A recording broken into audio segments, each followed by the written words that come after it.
cronies in Congress are using the hoax of global warming to pull off the greatest wealth redistribution in history. Joining us right now in the Savage Nation to talk about this is Republican Senator James Inhofe. Senator, welcome back to the Savage Nation. You and I both know that so-called global warming is a hoax, meaning even if there's a slight increase in warming, which is marginal, we don't know whether it's caused by man, and we're all against pollution. But why are the supporters of global warming completely ignoring these facts? Well, first of all, you look at the time, and look at the time they have invested in this. The time is, you stop and realize the Kyoto, that was 12, 14 years ago. And when it was never submitted for ratification by the Clinton-Gore administration, but then right after that, you had all this legislation that started, cap-and-trade legislation.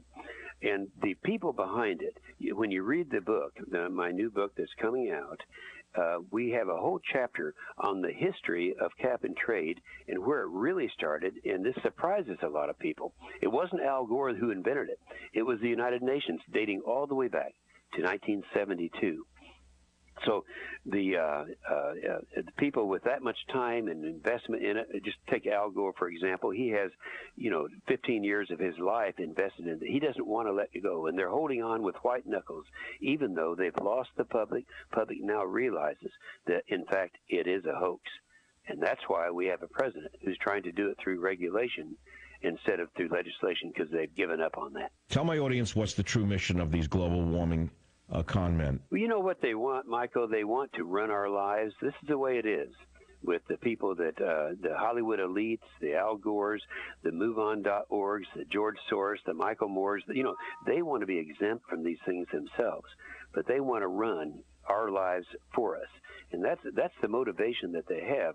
And so many of them have such a long period of time invested in this thing that they don't want to give up. They don't want to admit that they were wrong all this time. One of the things that happened to me, this is probably 5 or 6 years ago when I was all alone fighting this thing.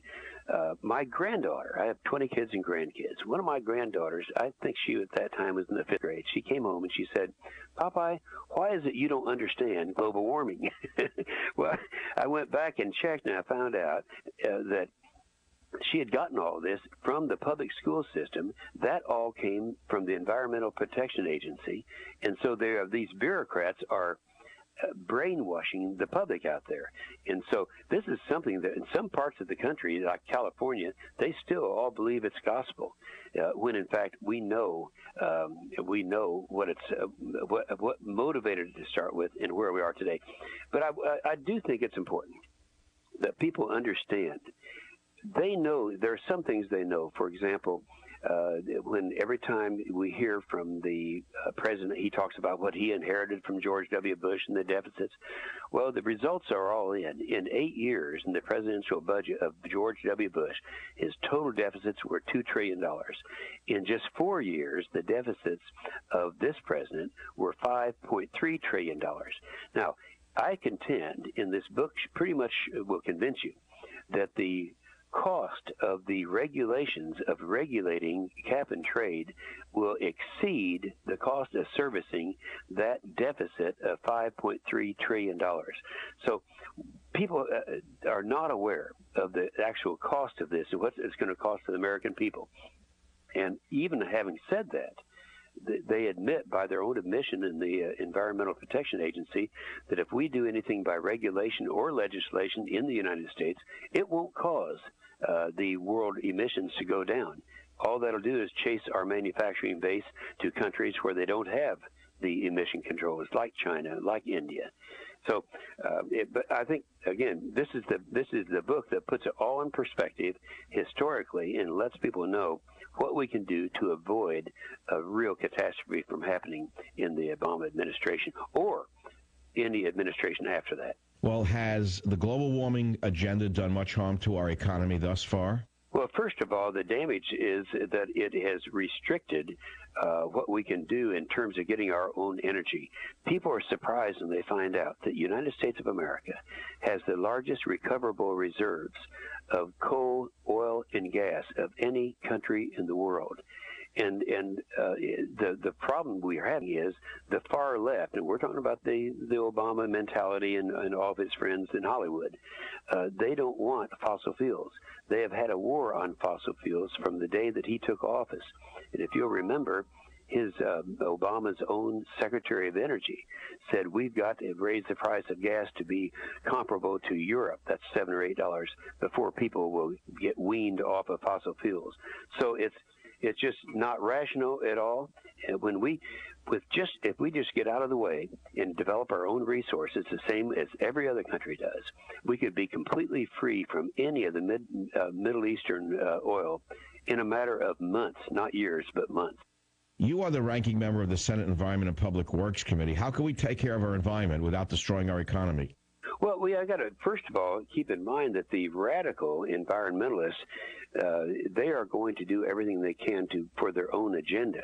But when you stop and you read what scientists have said, for example, on CO2, CO2 is not a pollutant. It's actually a fertilizer. You can't grow anything without CO2.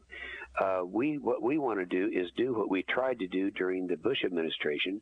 We introduced the Clear Skies Bill. The Clear Skies Bill was a war against real pollutants, SOx, NOx, mercury. And it was held hostage by the far left in the Congress because we did not include CO2. Well, we didn't include it because it was not a pollutant. So I would say that we can make massive improvements. The Clean Air Act was successful back when it was put into place. The amendments were successful. And we just need to continue on the successful road we're on and not try to confuse it by making people think that you've got to stop anthropogenic gases, CO2, methane, and that type of thing. Where can we read more? Well, you can find it in the book. You know, it was a fun book to write, and I have to say this, Confession's Good for the Soul. I quit writing for a while when I saw that we had cap and trade defeated. And then that's when I realized that they were going to do it. The Obama administration was going to do it through regulations. And the reason that would cost the future generations much more is because they, through regulation, would have to take it down to the standards of the Clean Air Act. I know we're kind of in the weeds here, but the cost of $300 to $400 billion of taxes every year would actually be far greater than that. It's all in the book, The Greatest Hoax.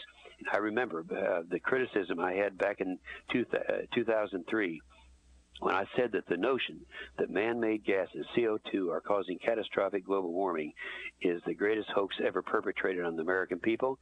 I think people realize now, Michael, that that's the truth. Senator Inhofe, thank you for joining us today on the Savage Nation. Michael, it was great to talk to you.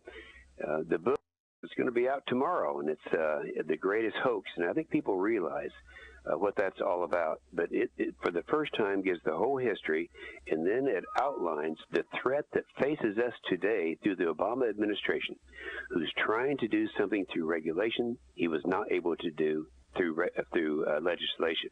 I'm Michael Savage. We'll be right back. Savage.